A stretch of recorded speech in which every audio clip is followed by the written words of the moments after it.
Sometimes it's hard to get yourself to do the things that you need to do. Why would you delay things that are important that will help you to reach your goals? And you wonder why that is.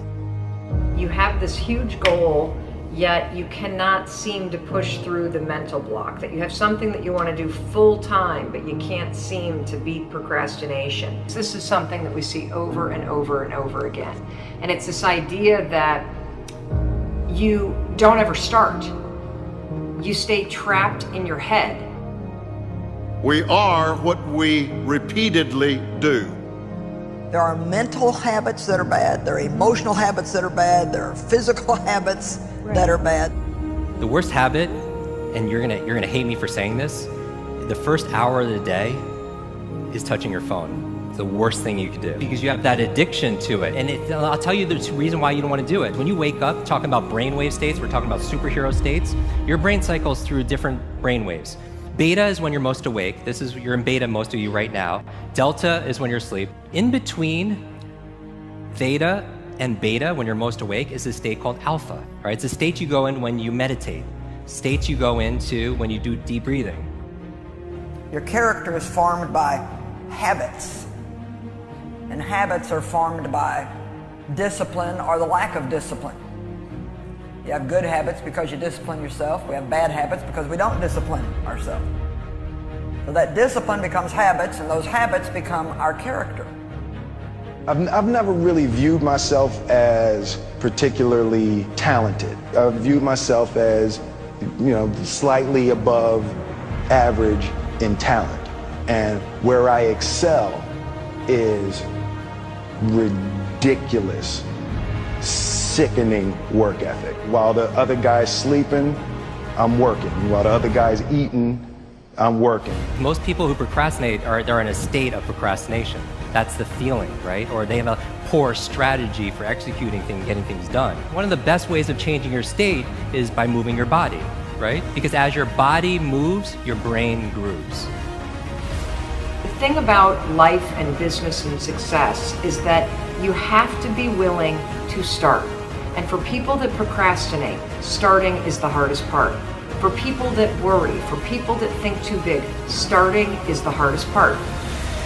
If you want to get off the cycle of bad habits and average choices that you've been living in, go out of your way to take a small step forward, then another and another. I learned very young that you don't try to build a wall. You don't set out to build a wall. You don't say, I'm going to build the biggest, baddest, greatest wall that's ever been built. You don't start there. You say, I'm going to lay this brick as perfectly as a brick can be laid. There will not be one brick on the face of the earth that's going to be laid better than this brick that I'm going to lay in this next 10 minutes.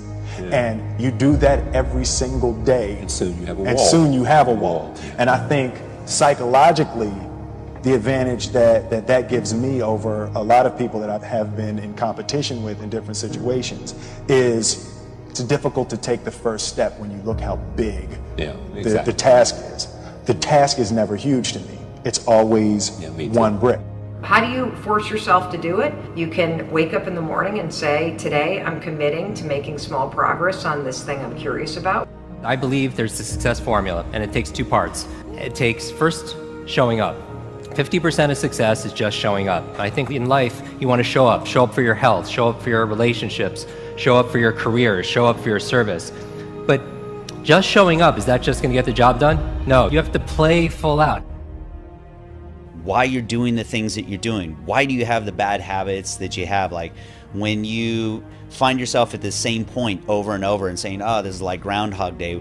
Why is it that I just keep landing in the same spot over and over?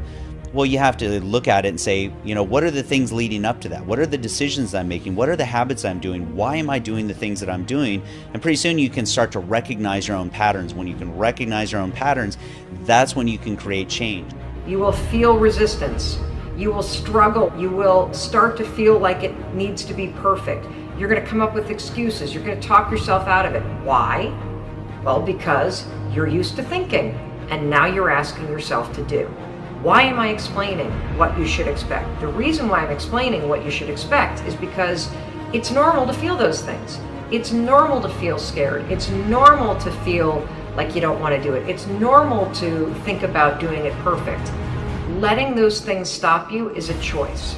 The road to success is through commitment and through the strength to drive through that commitment when it gets hard. And it is going to get hard and you're going to want to quit sometimes, but it'll be colored by who you are and more who you want to be. The only solution is micro action. That's it. I don't want to hear shit about your big goals. In fact, for everybody out there, I don't want to hear shit about your dreams and your goals until you're actually taking the actions every day for a couple weeks straight.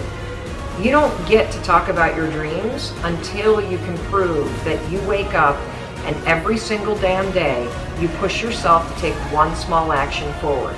If you can do that consistently for a month, then you can start talking about your dreams. Then you can start talking about how you make money at it. Then you can start talking about how you build skill around it. But until you can actually get your ass out of bed and make the commitment to yourself to do the actions required, you're just all talk.